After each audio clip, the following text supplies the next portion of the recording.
नमस्कार. शनिवारच्या देशदूत संवाद कट्ट्यामध्ये तुमच्या सगळ्यांचं स्वागत. नवरात्र उत्सव सुरू आहे म्हटल्यापेक्षा आज संपलाच आहे. दसऱ्याचा दिवस आहे. या दसऱ्याच्या तुम्हाला खूप साऱ्या शुभेच्छा. आपल्याकडे या दसऱ्या विजयादशमीची एक सुंदरशी परंपरा आहे. आपण असं म्हणतो, दसऱ्याच्या दिवशी आम्ही सोनं लुटतो. लहान मोठे एकमेकांना सोनं हे त्या आपट्याच्या पानाच्या रूपात देतात आणि एकंदरीतच सगळ्यांची भरभराट हो असाच हा विचार याच्यातनं पुढे येतो. जेव्हा आपण सोन्याच्या गोष्टी करतोय, दसऱ्याला आपण 3.5 मुहूर्तांपैकी एक मुहूर्त म्हणतो, तर या सगळ्या याच्यात अर्थातच आम्ही आज जी चर्चा करणार आहोत ती आहे आर्थिक विषयाची. खूप सारा मोठा विषय आहे, पण त्याच्यातलं आम्ही थोडं करू पाहतोय ती एक जागरूकता. सोनं लुटा, आनंद घ्या, पण हे सगळं करताना ऍक्च्युली जेव्हा तुम्ही ते ऑनलाईन जगात वावरताय तेव्हा काळजीने करा, एवढं आम्ही सांगायला तुम्हाला आलेलो आहोत. हे कोण सांगणार आहे? तर आपल्याकडे सांगायला आलेले आहेत श्री रघुवीर अधिकारी सर. नमस्कार आणि स्वागत आहे तुमचं. अधिकारी साहेब हे गेल्या 30 वर्षापासून नाशिकमध्ये आर्थिक सल्लागार म्हणून प्रॅक्टिस करतात. सिंगल विंडो सर्व्हिसेस नावाची त्यांची संस्था आहे. एकाच खिडकीमधनं सगळ्या नाव SWS financial solutions private limited. अच्छा. पूर्वी सिंगल विंडो सर्व्हिसेस नावानी त्यांनी कंपनी सुरू केली आणि आता त्याचं मोठं रूपांतर झालंय ते SWS financial solutions private limited म्हणून.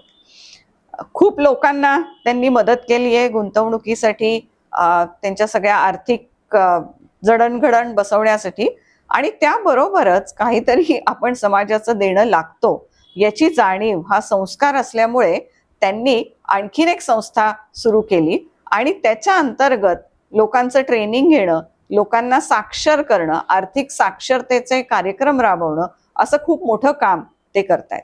त्याचबरोबर नाशकातल्या सांस्कृतिक वारशाचं जतन करण्यासाठी म्हणून ते अनेक कलाकारांच्या मागे देखील उभे राहतात. अधिकारी साहेब नमस्कार आणि स्वागत आहे तुमचं या कट्ट्यामध्ये. जसं मी म्हटलं की दसऱ्याच्या दिवशी 3.5 मुहूर्तांपैकीचा एक, खूप बाजारात हालचाल आपण बघतो, तशीच आता बाजार म्हटला की तो सगळा मोबाईलवर आलेला आहे. आणि मग याच्यात आपण आए दिन रोज आम्ही बातम्या छापतोय की कोणीतरी कुठेतरी फसतंय, कोणीतरी लुटलं जातंय. आणि हे सायबर फ्रॉड्स जे आर्थिक फ्रॉड्स आहेत हे प्रचंड प्रमाणात वाढतायत. तुमचं काय ऑब्झर्वेशन आहे तुमच्या या 30 वर्षाच्या प्रॅक्टिसमध्ये? हे सगळं कसं बदलत चाललंय? आता जे टेक्नॉलॉजीच्या ऍडव्हान्समेंट ज्या झाल्या रिसेंटली आणि जे सगळं ऑनलाईन व्यवहार करायला सरकार म्हणजे सगळीकडनंच आपल्याला त्याच्यासाठी प्रोत्साहन मिळत आहे आणि ते केलंही पाहिजे, त्याच्यामुळे व्यवहार फास्ट होतात, गरज आहे. पण हे करत असताना जे काही आपण ॲप वापरतोय त्याची ऑथेंटिसिटी बघणं खूप गरजेचं आहे. ते ॲप बरोबर आहे का? तर बऱ्याचदा असं दिसतं की यंगर जनरेशन लोभापोटी, अति लोभापोटी असे काही ॲप आहेत बाजारामध्ये, तर त्या ॲपच्या आहारी जातात आणि स्वतःचे पैसे गमावून बसतात. ते ॲप खरोखर प्रॉपर कंपनीचं आहे का? म्हणजे आता उदाहरणार्थ एखादी मोठी मल्टीनॅशनल कंपनी आहे, मी आता कंपनीचं नाव न घेता बोलतो की त्या कंपनीचं समजा ॲप आहे आणि तुम्हाला माहिती आहे तर तुम्ही वापरू शकता, किंवा नॅशनल स्टॉक एक्सचेंजचंच ॲप आहे, असं काही असेल तर ते ऑथेंटिक आहे, तर तिथे तुम्ही वापरला आणि त्याच्या थ्रू व्यवहार केले तर अडचण नाही आहे. पण कुठलं तरी ॲप कोणीतरी सांगितलं म्हणून आपण ते डाउनलोड केलं आणि त्याच्यातर्फे आर्थिक व्यवहार केले आणि नंतर ते फसले, तर असं मग आपल्याला पेपरमध्ये वाचायला नंतर मिळतं की ॲप डाउनलोड केलं, म्हणजे 5 लाख रुपये गुंतवले, आता ते कोणी म्हणजे ते उत्तरच देत नाही किंवा ते अवेलेबलच नाही, असं जे होतं. तर असे चुकीचे ॲप लोकांनी डाउनलोड करू नये. सल्लागाराचा ॲपच्या बाबतीत झालं, पण मुळात जेव्हा आपण साक्षरता म्हणतो, आर्थिक साक्षरता, तर लोकांनी साक्षर व्हायचंय म्हणजे काय व्हायचंय आणि साधारण त्याचं प्रमाण आपल्या देशात कसं आहे? आर्थिक साक्षरता आपल्या देशात ही जेमतेम 25% आसपास आहे आणि महिलांची साक्षरता, आर्थिक साक्षरता तर अजून कमी आहे, 15% आसपास आहे. एका बाजूला आपण म्हणतोय की भारताची इकॉनॉमीची घोडदौड चालू आहे, आपण 5व्या नंबरवर आहोत जगामध्ये, पण आर्थिक साक्षरतेच्या बाबतीत अजूनही खूप काही करणं गरजेचं आहे. आणि आर्थिक साक्षरता मोजण्याच्या निकषामध्ये मला असं वाटतं की सगळ्यात पहिला निकष जो आहे तो म्हणजे आपल्या घरातले डॉक्युमेंट्स जे आहेत त्याला प्रॉपर सगळ्याला नॉमिनेशन आहे का, हे बघणं खूप बरोबर. गरजेचं आहे. आणि माझ्याकडे काही अनअटेंडेड डॉक्युमेंट्स आहेत का, हम्म. म्हणजे मी ह्याचं उदाहरण देऊ इच्छितो की माझ्याकडे असे म्हणजे कन्सल्टिंगच्या अनुभवामध्ये असे बरेच आहेत अनुभव की मोठ्या पदावर असलेल्या व्यक्ती आहेत आणि त्यांचं जेव्हा मी डॉक्युमेंट्स बघितले तेव्हा त्यांना मी एक प्रश्न विचारला. फॉर एक्झाम्पल आपण एक LICची पॉलिसी हम्म. घेऊ की म्हटलं हे नॉमिनेशन कोणाचं आहे, मदर लिहिलेलं आहे. हम्म. म्हटलं आई कुठे असतात, तर म्हणे आई एक्सपायर झाली. ओ. तर मी म्हटलं अहो आई एक्सपायर झाली मग तुम्ही नॉमिनेशन चेंज नाही केलं का, हा. तर म्हणे नाही केलं, मला कोणी सांगितलंच नाही. आता तो माणूस खरं तर क्वालिफाईड आहे, हो. म्हणजे सुशिक्षित आहे, पोस्ट ग्रॅज्युएट आहे, एखाद्या चांगल्या कंपनीत काम करतोय, पण माझ्या ह्या डॉक्युमेंटवर जे मी नॉमिनेशन दिलेलं आहे हम्म. ते नॉमिनेशन आई Active आहे आता का नाही ते? आहे, त्यामुळे बदललं पाहिजे हेच त्या व्यक्तीला माहित नाही. म्हणजे काय होतं की उद्या समजा तो माणूस गेला काही ह्याच्यामध्ये, तर काय होईल की LICला कळणार नाही पैसे कोणाला द्यायचे. कोणाला द्यायचं? आणि मग काय करणार, ते सांगणार की तुम्ही सक्सेशन सर्टिफिकेट आणा. म्हणजे LICचा कामाचा ताण वाढला, कोर्टाचा कामाचा ताण ताण वाढला, वाढलं. आणि शिवाय त्या फॅमिलीची फरफट होते ती वेगळीच. हो. कारण त्यांचा वेळ जातो, त्यांना कोर्टात जा, वकिलाला पैसे खर्च करा, डिपेंडिंग ऑन अमाऊंट हे असतं. पण असतं. सक्सेशन सर्टिफिकेट आणा म्हटल्यानंतर 1.5-2 वर्षाचा कालावधी जातो. आणि अल्टिमेटली मी तर अगदी ह्या स्टेजला येऊन सांगतो की टॅक्सपेअरच्या पैशातनच ही सगळी यंत्रणा राबवली जाते. चालते. म्हणजे कोर्ट जे चालतं ते टॅक्सपेअरच्या यंत्रणेतच बरोबर. चालतं. आणि हा माणूस टॅक्सपेअर असून तो गव्हर्नमेंटला टॅक्सही देतो आणि आणि परत शिवाय पैसे देतो. अशी काळजी न घेतल्यामुळे परत फी भरून द्यायला पैसे लागते. देतो. म्हणजे जजचं पण काम नॉन प्रोडक्टिव्ह होतं, कारण जो व्यक्ती हा निर्णय घेऊ शकत होता नॉमिनेशनचा, हो. तो त्याने न घेतल्यामुळे त्याच्याशी संबंधित नसलेला जज तो निर्णय देणार आहे. आणि मग ती इन्स्टिट्यूट मान्य करणार. त्याच्यामध्ये नाहक वेळ जातो, वेळ वेळेचा जातो. अपव्यय होतो. बरोबर.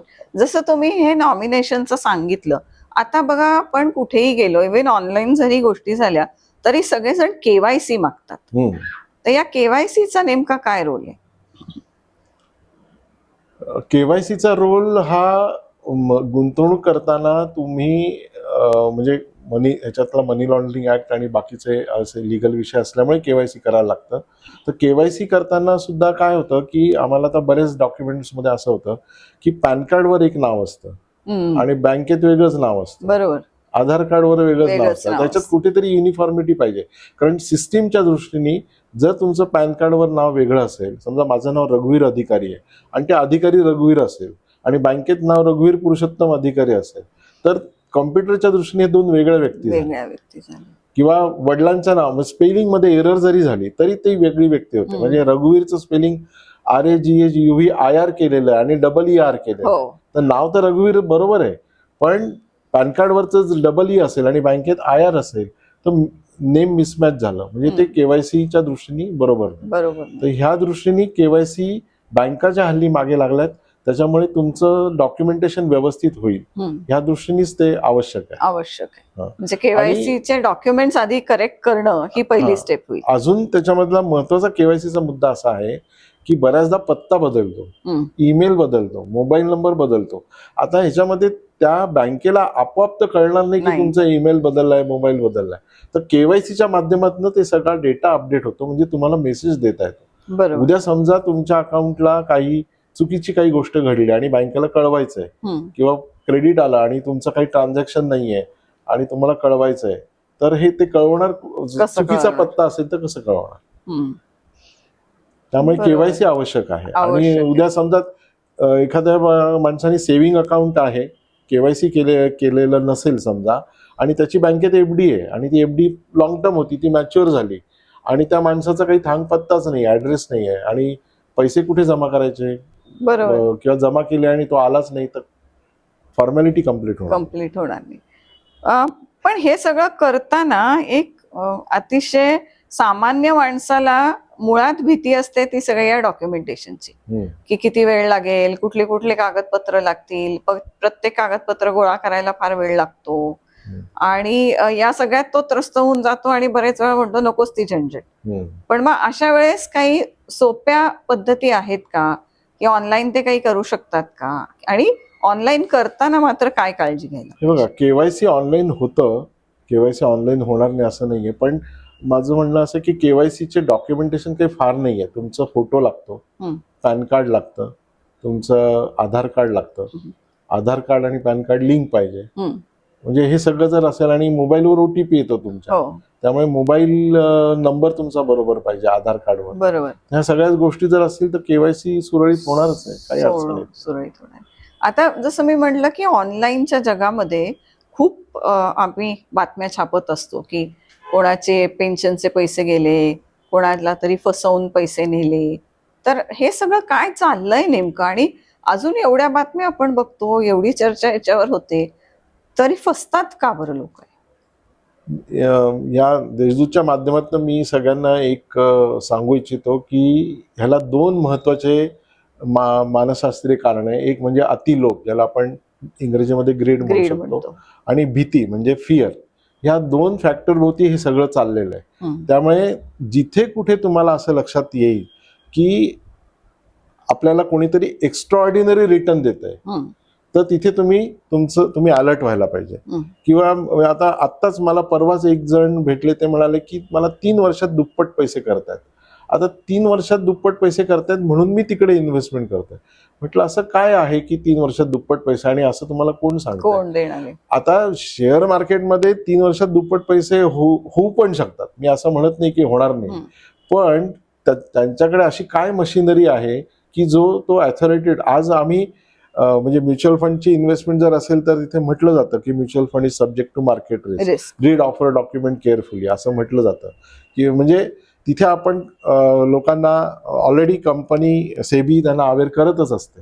पण हा अवेअरनेस ज्या वेळेला इतर ठिकाणी गुंतवणूक करताना जे कोणी तुम्हाला प्रपोजल देत आहे, तेव्हा ते बरोबर आहे का आणि त्याचा नक्की सोर्स काय आहे हे आपण व्हेरीफाय न करता लोक त्याच्यात अडकतात. त्यामुळे दुसरा फॅक्टर आहे तो भीतीचा, किंवा फिअर ऑफ मिसिंग आउट पण म्हणता येईल. की त्यांना वाटतं की अरे ह्या माणसाने केली, त्याला जर 3 वर्षात दुप्पट मिळाले तर मग मी का नको, किंवा 3 वर्षात कशाला दुप्पट. मी सांगतो की 15 दिवसात दुप्पट अशी पण स्कीम आलेली आहे. म्हणजे काय करतील ते सांगता येत नाही. म्हणजे असं पण. आणि काय होतं की एखादा माणूस 500 रुपये देऊन बघतो, त्याला 15 दिवसांनी खरंच 1000 रुपये मिळाले, मग तो अजून 4 लोकांना घेऊन जातो आणि मग नंतर तो माणूस गायब होतो. तर थोडक्यात काय की हा लोभ आणि भीती ह्या दोन भोवती हे सगळं चालतं, तेव्हा त्याची स्वरूप बदलत जातात. याच्यात जसं तुम्ही म्हणालात की साक्षरता एक प्रकार आहे, पण हे समजावून कसं घ्यावं सगळं, की हे सगळं जे आर्थिक क्षेत्र आहे, मग त्याच्यात वेगवेगळे प्रोडक्ट्स आहेत, वेगवेगळ्या पद्धती आहेत तुमचे पैसे गुंतवायचे, तुमचे पैसे सांभाळायचे, हे समजून घ्यायचं असेल लोकांना. तर कारण की आता जसं तुम्ही मगाशी म्हणालात की महिलांची तर साक्षरता आणखीन कमी आहे. बऱ्याच घरांमध्ये महिलांना माहितीच नसतंय की आपल्या घरातले पैसे कुठे गुंतवलेले आहेत, ते कसे गुंतवलेले आहेत. तर तुमच्या अनुभवातनं तुम्ही काय सांगता की हा संवाद कसा झाला पाहिजे, मुलांपर्यंत तो पोचला पाहिजे का, काय याच्यात काळजी घ्यायला पाहिजे? मला असं वाटतं की आजच्या म्हणजे मेजॉरिटी फॅमिली ह्या न्यूक्लिअर फॅमिली आहेत. घरात 1 किंवा 2च मुलं असतात आणि आई वडील दोघंही जॉब करणार अशी सिच्युएशन असेल, किंवा एक जण जरी करत असेल तरी घरामध्ये चर्चा ही व्हायलाच पाहिजे. कारण जोपर्यंत तुम्ही ट्रान्सपरंटली ह्या गोष्टी मांडत नाही तोपर्यंत त्यांनाही कळणार नाही. आणि पूर्वी जॉईंट फॅमिली असताना कसं होतं की काही दुर्घटना घडली तर त्यांची काळजी घेतली जायची, पण आता तशी परिस्थिती नाहीये. त्यामुळे मला असं वाटतं की डॉक्युमेंटेशन व्यवस्थित करण्यावर प्रत्येक व्यक्तीने भर दिला पाहिजे. आणि अगदी तुम्हाला म्हणजे सांगतो की पोस्टाचंच उदाहरण आपण घेऊ. पोस्टाचा 10,000 कोटी रुपये बेवारस आहेत फक्त पोस्टामध्ये. आणि अशी तर अमाऊंट खूप मोठी आहे, 1,50,000 कोटी बेवारस आहेत भारत सरकारच्या रिपोर्ट प्रमाणे. त्याच्यामध्ये बँका, LIC, प्रॉव्हिडंट फंड आणि पोस्ट ऑफिस असं सगळं मिळून एवढी मोठी रक्कम आहे. आता पोस्टामध्ये तर सामान्य माणसाचाच पैसा असणार, म्हणून मी मुद्दाम पोस्टाचं उदाहरण घेतलं. तर जर बेवारस रक्कम आहे ती ही कॉमन मॅनचीच आहे, आणि त्यांनी ही नॉमिनेशनची काळजी किंवा कुठलं अकाउंट ओपन केलं हे कळलं पाहिजे.